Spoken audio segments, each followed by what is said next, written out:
हम इंसान आज कितने आधुनिक बन चुके हैं। हम आज चांद पर कदम रख चुके हैं, मंगल ग्रह पर यान भेज चुके हैं, अंतरिक्ष में करोड़ों प्रकाश वर्ष दूर तक देख सकते हैं। हमारे पास विज्ञान है जो हमें हमारे प्रश्नों के उत्तर देता है। पृथ्वी जो हमारा घर है, जहां हम मनुष्यों ने कई पीढ़ियां बिताई हैं, जिसने कई करोड़ सालों से जीवन को अपने अंदर आश्रय दिया है और आज भी दे रहा है। वैज्ञानिकों के अनुसार पृथ्वी पर जीवों की करीब 87 लाख प्रजातियां रहती हैं, जिनमें हम इंसान भी हैं। लेकिन एक सवाल आज भी उतना ही रहस्यमय है, हम कहां से आए? जीवन की शुरुआत आखिर कैसे हुई? इस सवाल का जवाब खोजने के लिए हमें समय की उस अनंत सुरंग में प्रवेश करना होगा, जहां न इंसान थे, न पेड़ पौधे, न कोई समुद्र, सिर्फ एक जलता हुआ, गूंजता हुआ अग्नि का गोला, हमारी पृथ्वी।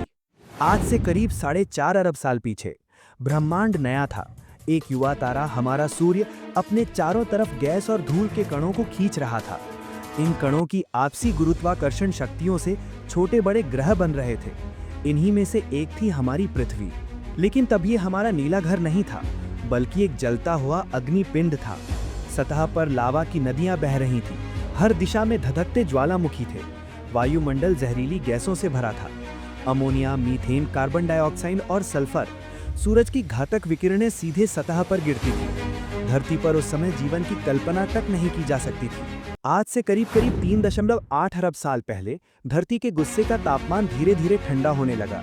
लावा जमकर ठोस सतह में बदलने लगा। इसी समय अंतरिक्ष से लगातार टकराते उल्काओं ने धरती पर एक अनोखा तोहफा दिया, पानी।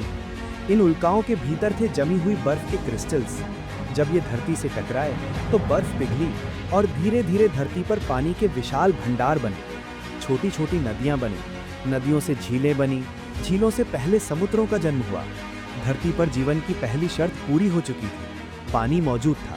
लेकिन धरती अभी भी अतिथि अनुकूल नहीं थी। ऑक्सीजन का नामो निशान नहीं था, जहरीली गैसें हर तरफ फैली थी। सूरज की अल्ट्रावायलेट किरणें सतह पर गिरकर हर जीवित चीज को भस्म कर सकती थी। धरती पर जीवन अभी तक नामुमकिन लग रहा था। लेकिन आज से करीब 3.8 अरब साल पहले एक नई उल्काओं की बारिश हुई। लेकिन इस बार ये उल्काएं कुछ और अनमोल लेकर आईं।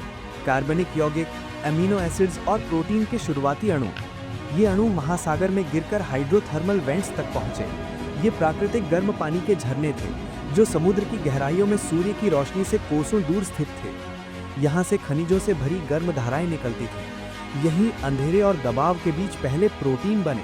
प्रोटीन से आरएनए, आरएनए से डीएनए और फिर पहले एक कोशिकीय जीव जन्मे। धरती पर जीवन का पहला अध्याय शुरू हो चुका था।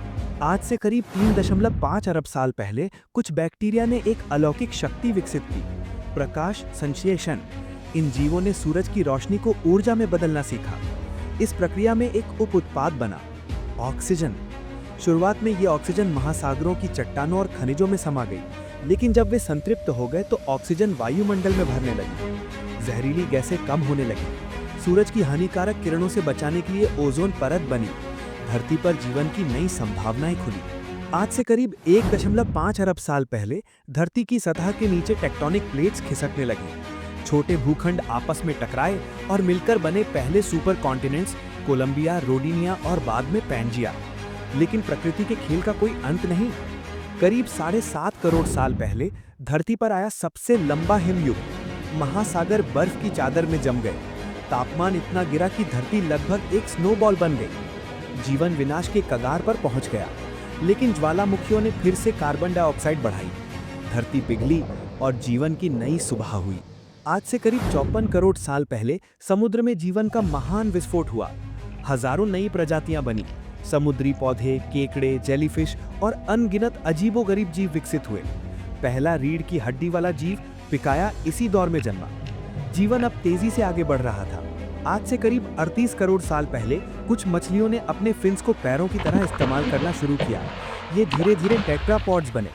यही जीव धरती पर कदम रखने वाले पहले पायनियर्स थे। आज से करीब 25 करोड़ साल पहले धरती पर आई पर्मियन मास एक्सटिंक्शन।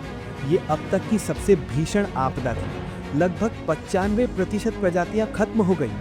महासागर खाली हो गए। धरती पर सन्नाटा छा गया। लेकिन बचे हुए 5% जीव ही जल्द ही नए युग की नींव रखने वाले थे। करीब 20 करोड़ साल पहले धरती ने अपनी राख से डायनासोर्स को जन्म दिया।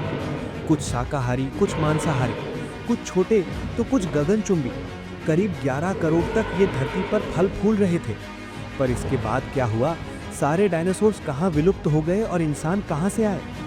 ये हम जानेंगे अगले एपिसोड में। तो आज के लिए बस इतना ही। वीडियो को ज़्यादा से ज़्यादा लाइक करो और शेयर करो। अगर आप नए हैं इस चैनल पर तो ऐसे ही और रोमांचक वीडियो के लिए चैनल को अभी सब्सक्राइब करो।